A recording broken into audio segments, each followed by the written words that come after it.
Baik, selamat pagi semuanya. Selamat pagi menjelang siang.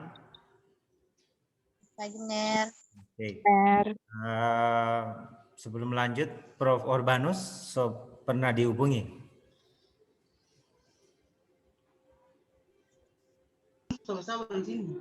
Yang ketua kelasnya siapa?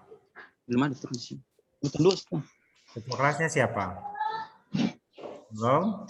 Ketua kelas D. Ya, kelas D. Kelas D ketua kelasnya siapa? Pernah ada yang jawab? Belum ada ketua Kurang kelas. tahu, Ner. Belum ada yang masuk ini yang di kelas D, ketua kelas. Ini kelas apa sebenarnya ini?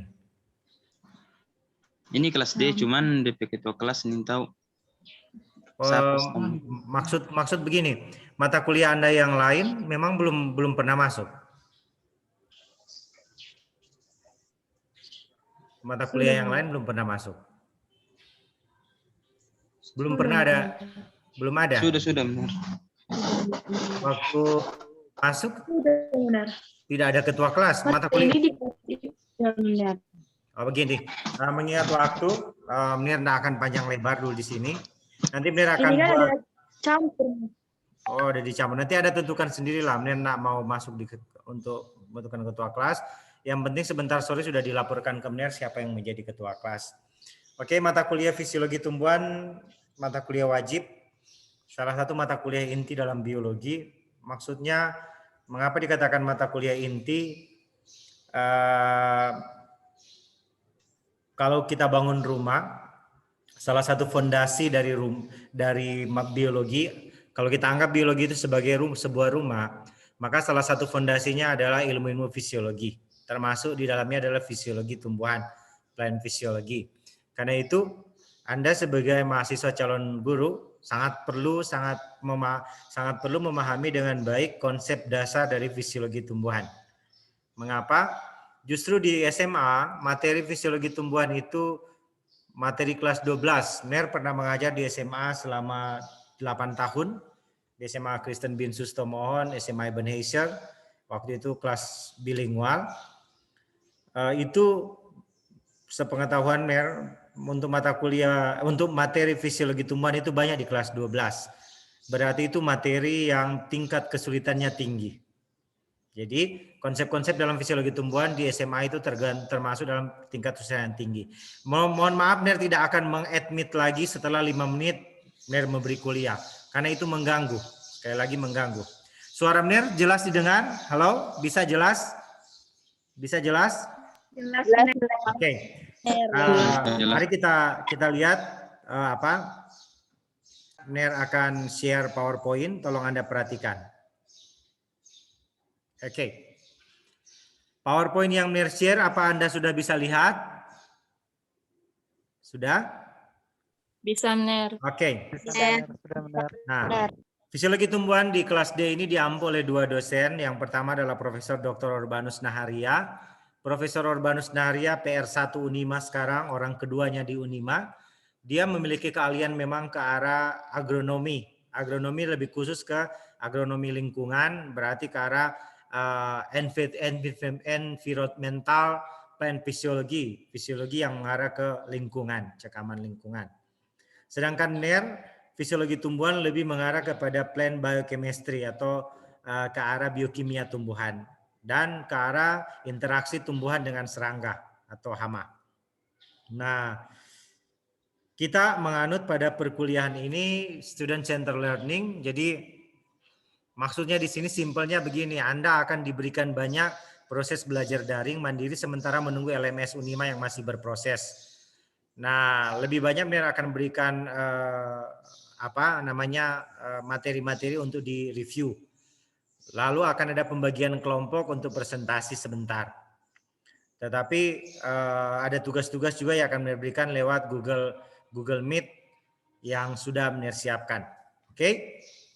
Nah, materi akan tujuan atau standar kompetensi dari mata kuliah ini Anda bisa baca sebentar, ada banyak, antara lain setelah mengambil mata kuliah fisiologi tumbuhan, Anda memiliki pemahaman tentang proses-proses fisiologi yang berlangsung pada tumbuhan. Ingat, Ada plant fisiologi, ada animal fisiologi.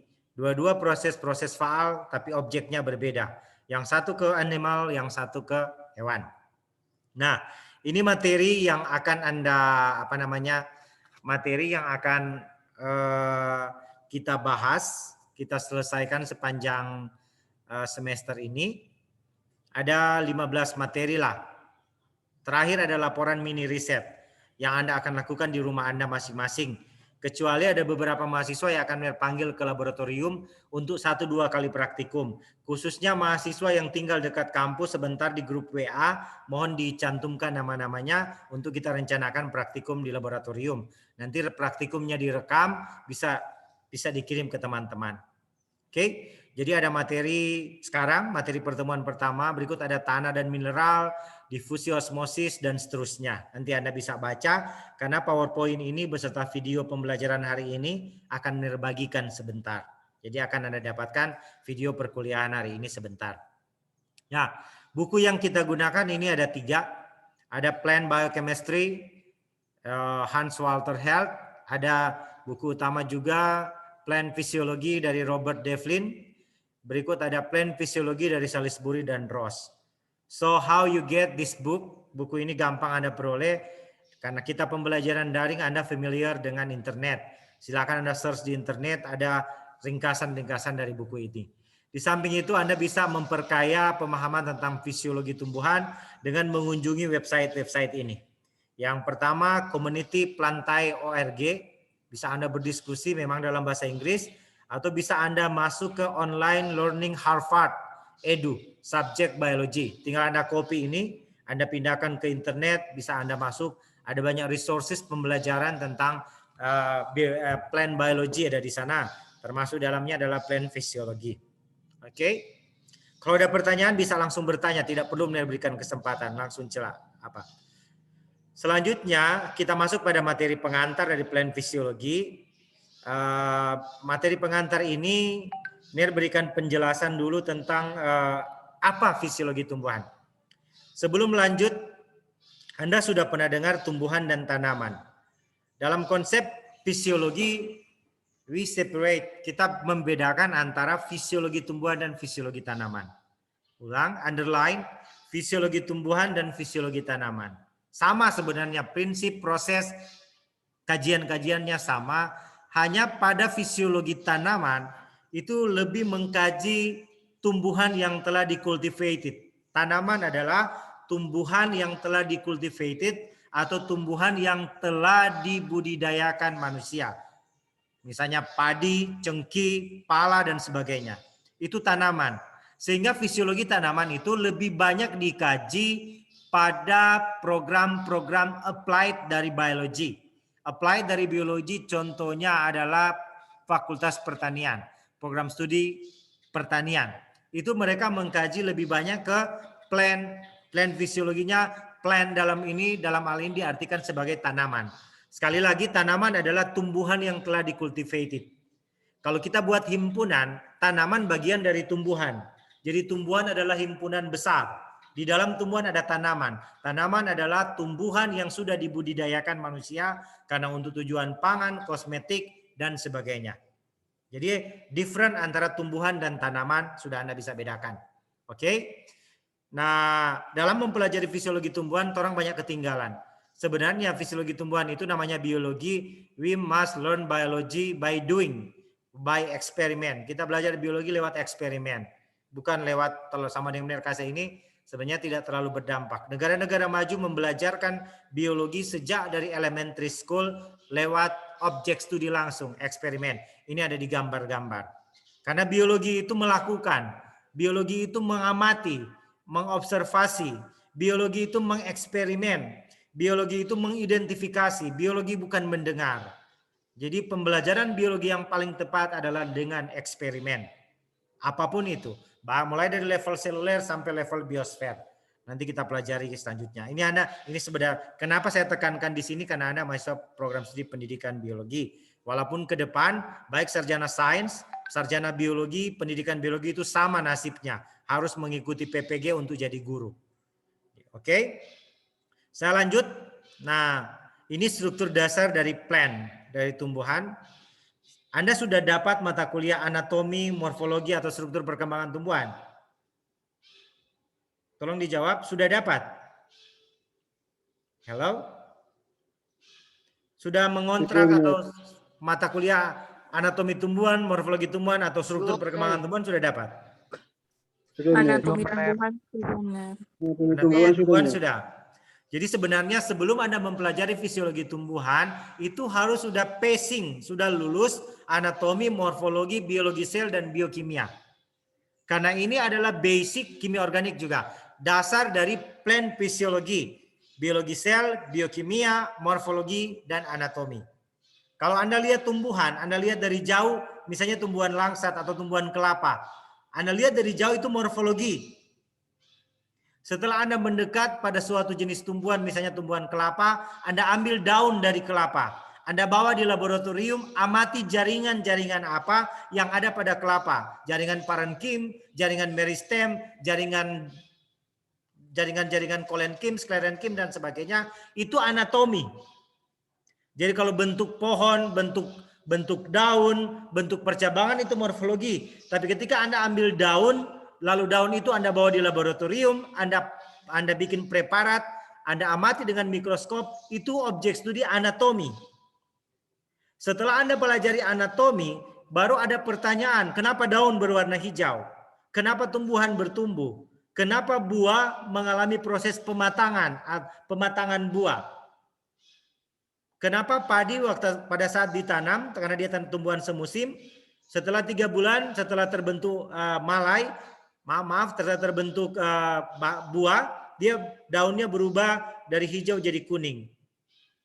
Nah, itu pertanyaan-pertanyaan yang dijawab dalam mata kuliah fisiologi tumbuhan. Oleh karena itu, proses-proses fisiologi itu jadi dasarnya adalah biologi sel, morfologi, anatomi, dan biokimia. Kalau Anda sudah selesai itu sudah bagus. Ini di slide Anda lihat sekitar tentang sebuah tumbuhan. Perhatikan dari akar, batang, daun. Ada yang namanya di fisiologi source ke sing. Source itu bagian dari daun, sing itu akar. Ini dalam konsep fisiologi ada istilah source dan sing. Source itu bagian di mana tumbuhan mengambil nutrien dari tanah, karena itu orang belajar fistum dari tanah dan mineral. Sedangkan apa yang diambil dari tanah itu akan dibawa ke daun atau seluruh bagian tumbuhan, akan dibawa ke source. Jadi ini akar sing, daun source untuk proses fotosintesis dan sebagainya. Minimal Anda tahu struktur dasar dari fisiologi. Anda harus tahu bahwa tumbuhan itu dalam konsep fisiologi kita pelajari adalah vascular plant. Vascular plant itu tumbuhan berpembuluh. Kita pelajari fisiologi lebih tekankan pada spermatopita, divisi spermatopita, di mana divisi spermatopita harus juga lulus taksonomi sebenarnya. Divisi taksonomi atau sistematika tumbuhan. Divisi spermatopita itu dibagi menjadi 2, gymnospermae dan angiospermae. Ini objek utama fisiologi tumbuhan. Karena ada tumbuhan rendah yang bryopita, ada schizopita yang Anda pelajari di botani tumbuhan rendah, atau apa nama mata kuliahnya, cryptogamae atau mata kuliah apa sekarang, itu juga jadi dasar di fisiologi tumbuhan. Ya. Ini struktur dasarnya. Jadi fisiologi tumbuhan sebenarnya orang pelajari bagaimana tumbuhan ini mulai dari benih, seed, dia berkecambah, setelah dia berkecambah, dia mengalami pertumbuhan vegetatif, setelah dia mengalami pertumbuhan vegetatif, dia mengalami pertumbuhan generatif, setelah dia mengalami pertumbuhan generatif, dia mengalami di generatif ada proses berbunga, berbuah. Setelah dia berbuah, buah itu jatuh kalau dia tumbuhan ada banyak, ada berdasarkan siklus hidupnya, ada tumbuhan semusim, misalnya padi, 1 kali tanam, 1 kali panen. Ada tumbuhan tahunan, ada tumbuhan 1 tahun, ada tumbuhan tahunan. Misalnya tumbuhan tahunan kebanyakan tumbuhan berkayu. Anda sudah pelajari di morfologi habitus tumbuhan, ada yang herba. Mudah-mudahan Muniso mengerti ini. Herba yang berbatang basah, gramine yang rumput-rumputan, poaceae. Berikut ada yang tumbuhan yang berhabitus pohon, berarti itu ada kayu. Oke, ini sekedar dasar. Nah, dalam fisiologi tumbuhan yang orang belajar apa? Ini harus saya jelaskan tadi. Pertama proses. Contoh proses transpirasi, respirasi, dan sebagainya. Yang kedua kita bahas mekanisme. Contoh mekanisme proses juga fotosintesis. Fotosintesis. Ada reaksi yang tergantung cahaya, ada reaksi yang tidak tergantung cahaya. Saya tidak sepakat mengatakan reaksi gelap dan reaksi terang. Di buku-buku SMA dinyatakan sebagai reaksi gelap dan reaksi terang. Ada kekeliruannya. Karena beberapa tumbuhan di daerah berdasarkan letak geografis, dia melaksanakan reaksi gelap pada siang hari, reaksi terang pada malam hari. Karena itu lebih tepat kata kuncinya adalah reaksi yang tergantung cahaya dan reaksi yang tidak tergantung cahaya. Itu untuk fotosintesis. Baru fisiologi tumbuhan juga membahas proses kimia seluler atau biokimia. Bagaimana mekanisme biokimia fotosintesis, mekanisme biokimia transpirasi, mekanisme biokimia respirasi pada tumbuhan. Lebih ditekankan pada tumbuhan. Nah ini Anda lihat, fisiologi tumbuhan dipengaruhi oleh morfologi, dipengaruhi oleh molekuler biologi, dipengaruhi oleh interaksi seluler, dipengaruhi oleh interaksi lingkungan, dan dipengaruhi oleh fitokimia. Ini itu bidang kajian dari fisiologi tumbuhan. Ini DPI, ya minimalnya Anda sudah selesai morfologi tumbuhan. Nah di sini juga Anda lihat fisiologi tumbuhan ini berkembang dengan luar biasa. Mulai dari fisiologi tumbuhan dalam konsep ekologi, fisiologi tumbuhan dalam konsep integrated plant, fisiologi tumbuhan dalam pemahaman molekuler biologi, fisiologi tanaman, karena agronomi itu fisiologi tanaman, pertanian. Dan ada sosioekologi dan ada landscape ekologi. Ini semua mengarah pada fisiologi tumbuhan. Contoh sederhana, di daerah Jakarta, kenapa sering terjadi banjir? Salah satu yang harus dilakukan itu berhubungan dengan fisiologi tumbuhan. Seharusnya pemerintah menetapkan daerah resapan air, tidak sembarang tumbuhan yang ditanam. Tumbuhan yang ditanam adalah tumbuhan yang memiliki kapasitas penyimpanan air tertinggi dan kapasitas transpirasi yang baik, supaya siklus hidrologi itu berjalan baik. Itu contoh implikasi fisiologi tumbuhan terhadap sosioekologi. Atau di kota Manado atau di perkotaan dengan polusi yang tinggi. Ada tumbuhan-tumbuhan tertentu yang mampu menyerap karbon monoksida dalam volume yang lebih besar.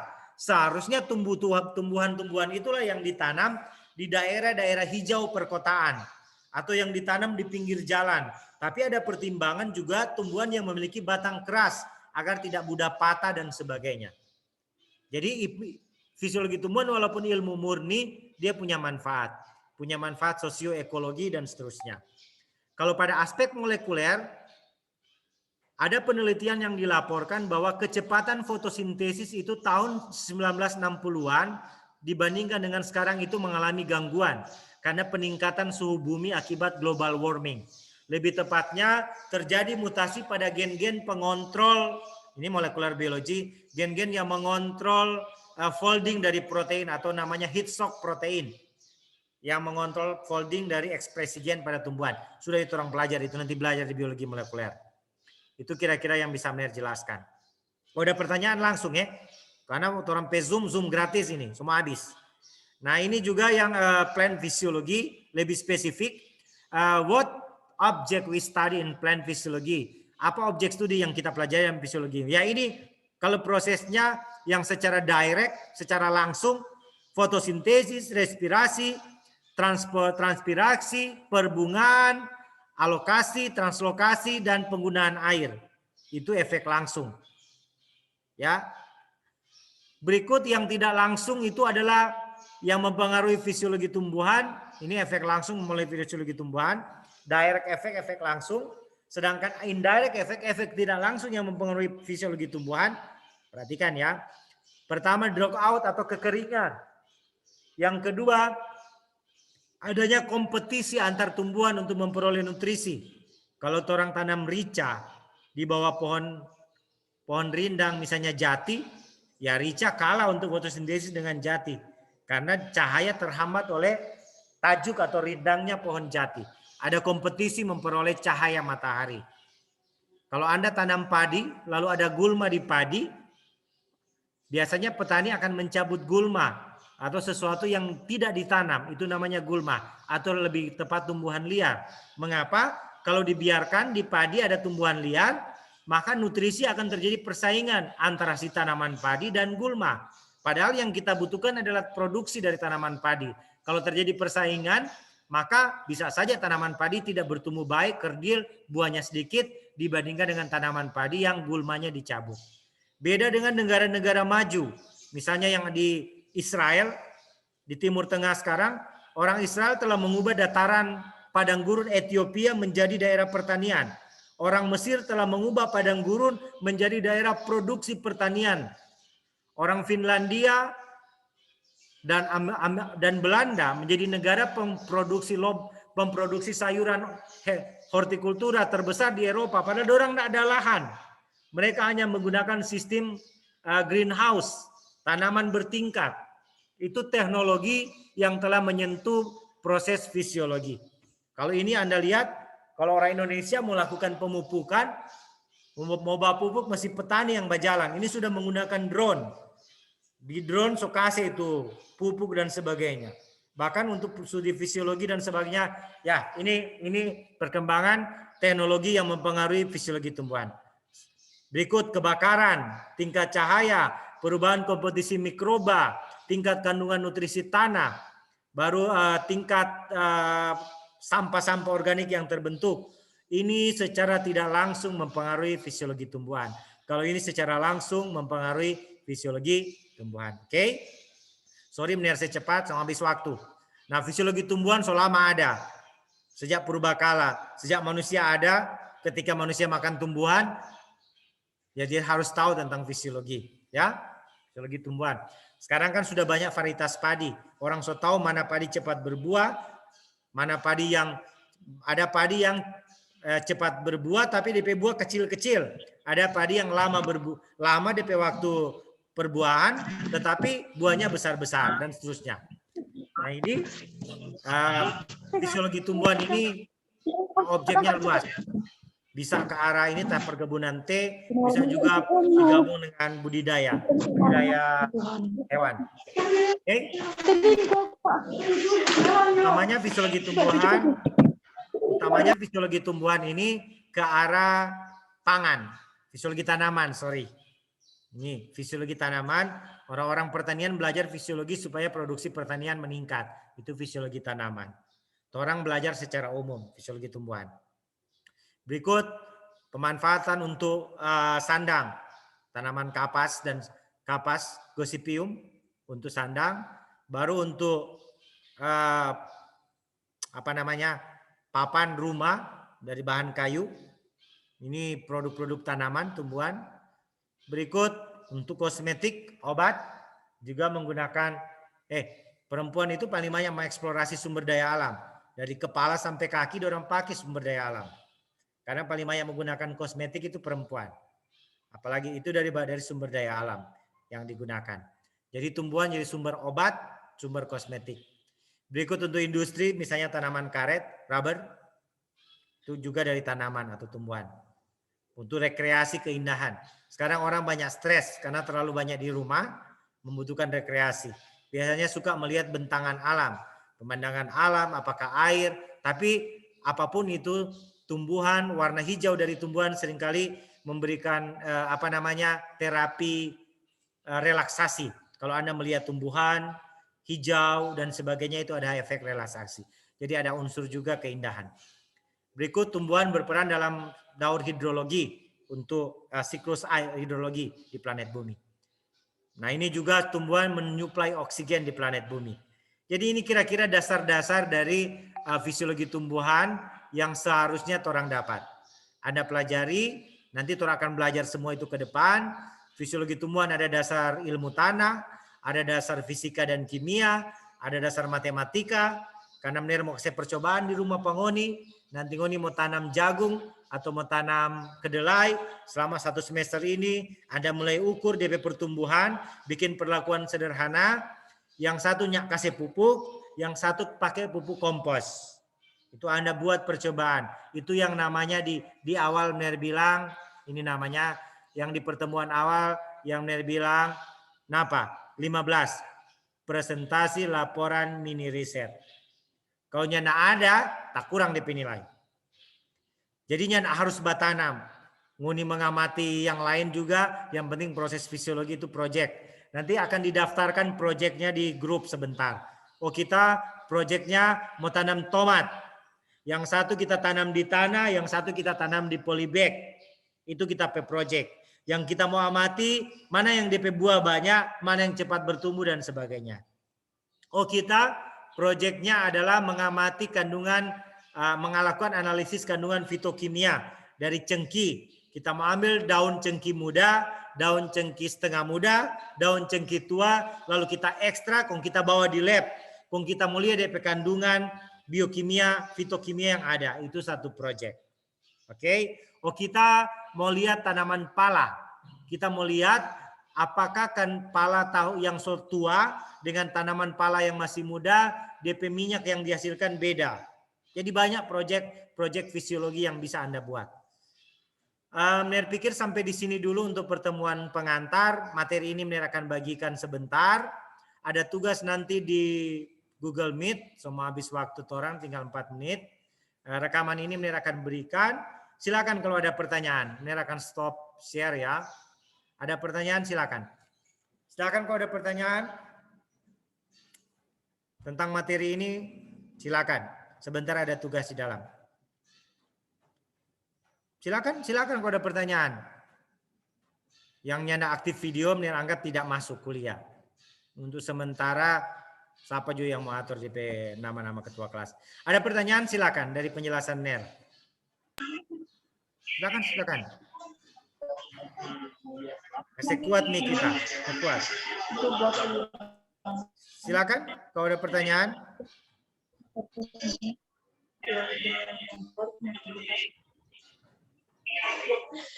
Ada yang Anda mau tanyakan tentang pendahuluan, jangan takut-takut bertanya. Karena kalau nyari yang bertanya itu berarti ujian. Silakan bertanya. Kita masih pelajari pengantar. Nanti minggu depan kita sudah masuk pada materi inti. Jadi berbeda ya fisiologi tumbuhan dan fisiologi tanaman. Objek-objek studi yang mempengaruhi fisiologi tumbuhan yang secara langsung tidak langsung itu berbeda. Silakan kalau ada pertanyaan. Ada yang mau didiskusikan? Ilham, Suprianto, Estra, dan seterusnya. Mener, izin bertanya, Mener. Ya. Silakan cepat. Kan ini kan ada mahasiswa semester 6 yang mau KKN. Nah, nanti Mener kan banyak MK yang pindah sore masuk. Nah, apa untuk MK ini Mener tetap mau di jam yang sama atau mau dirubah juga masuk sore, Mener? Boleh kalau Ngoni bilang sore. Karena mau boleh. menyesuaikan yang kegiatan KKN. Boleh. Kasih pindah sore. Jam berapa berarti sore? Yang penting jangan malam ya. Begini ya. Mener itu salah satu dosen yang hampir tiap hari ke kampus. Karena ada banyak tugas-tugas Mener di kampus. Saat ini Mener Kaprodi S2 Bio. Banyak juga taswor akreditasi dan sebagainya. Silakan kalau mau pindahkan sore, enggak masalah. Yang penting dikomunikasikan di grup. Ya. Enggak masalah. Mener fleksibel saja. Ada lagi silakan.